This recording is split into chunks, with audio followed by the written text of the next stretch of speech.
Dhaabbileen amantaa misooma nageenyaa fi guddina biyyaa keessatti qooda olaanaa qabaachuun ibsameera. Haaluma kanaan kutaa magaalaa Qiirqoositti mata duree yaadama mootummaan ida'amuu dhaabbilee amantaaf qabu jedhuun hooggansi olaanaan bulchiinsa magaalichaa dhaabbilee amantaa warra wangeelaa waliin dhimmoota misooma biyyaa fi nageenyaa irratti mari'ataniiru. Dhaabbilee amantaa warra wangeelaa adda addaa bakka bu'uun waltajjii marii kana irratti kan hirmaatan duudhaa fi safuu barsiifata amantaa isaanii bu'uura taasifachuun qaamolee amantaa doo godhachuun misoomaa fi nageenya biyyaa irratti aggaamii garaagaraa kanneen taasisan ittisuu fi waloon ni hojjennaa jedhan.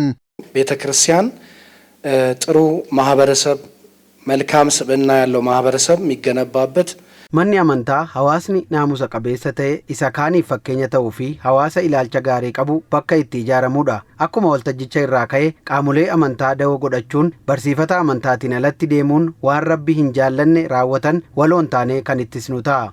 ጽንፈኝነትን አክራሪነትን እነዚህ ሃይማኖትን ተጠቅመው የራሳቸውን ፖለቲካ አመለካከት qaamolee hawaasaa amantii da'oo godhachuun ilaalcha siyaasaa finxaalessummaa fi shororkeessummaa babal'isuu barbaadan ittisuurraa eegalee hanga qaama ilaalatutti eeruu kennuun kan hojjennu ta'a. Gama biraatiin nutis yeroo barnoota amantaa barsiisnu dhaloonni mootummaa waaqayyoof akka qophaa'uu fi beekumsaan cimee biyya isaa akka tajaajiluuf kan hojjennu ta'a. Bakka bu'oota dhaabbilee amantaa warra wangeelaa kanneen mariisan itti gaafataman waajjira kantiibaa obbo Xilaa'uun Warquu gama isaaniitiin dhaabbileen amantaa dhaloota naamusa qabuu fi jaalala biyyaa qabu horachuuf itti gaafatamu isaanii baachuu akka qaban himaniiru.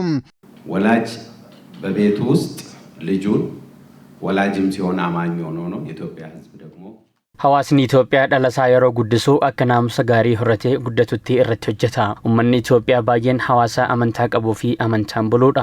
Kanaaf hawaasni kun bu'uura barsiisa amantaa isaatiin daa'ima isaa kan guddisu yoo ta'e abbootiin amantaa asitti argamtan manneen amantaa keessan keessatti hordoftoota keessan karaa naamusa qabuun yoo barsiistan ida'amni isaa dhaloota naamusaa fi jaalala biyyaa qabu horachuu ta'a jechuudha. Kanaan gamatti dhaloota misoomaa fi badhaadhina biyyaatiif hojjetu argachuun ni danda'ama jechuudha. Kutaa magaalaa Gullalleetti mariin wal fakkaataan kan adeemsifame yoo ta'u hirmaattonni marichaas dhaabbileen amantaa dhimmoota waloo biyyaa irratti garaagarummaa tokko malee gahee isaanii bahuu akka qaban dubbachuun keessumaa biyyattiitti nageenyi fi tasgabbiin itti fufiinsa qabu akka dhufuuf akka mana amantaa isaanitti kadhaa fi nageenya akka lallaban himaniiru.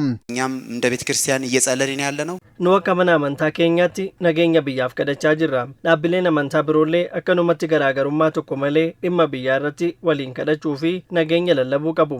ሰላም ለአንድ ሀገር ወሳኝ ነገር ነው።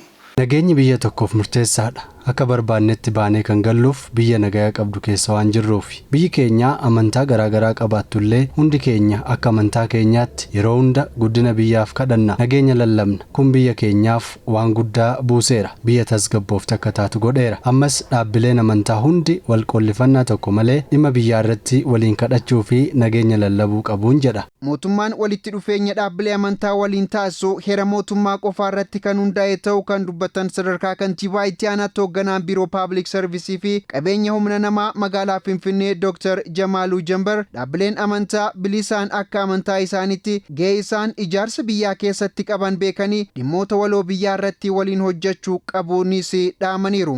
መንግስት ከሃይማኖት ተቋማት ጋር ያለው ግንኙነት ህገ መንግስቱን መሰረት ያደረገ ብቻ እንዲሆን በማድረግ mootummaan walitti dhufeenyi dhaabbilee amantaa wajjin taasisu heera mootummaa qofarratti kan hundaa'e gochuun dhaabbilee amantaa gidduu galuurraa bilisa ta'ee dhaabbileen amantaa akka amantaa isaanitti hojii isaanii akka hojjetanii fi dhaabbileen amantaa gahee isaan ijaarsa biyyaa keessatti qaban bakka bu'iinsa kan hin qabne ta'uu beekanii bilisaan akka hojjetaniif hojii bal'aa hojjeteera.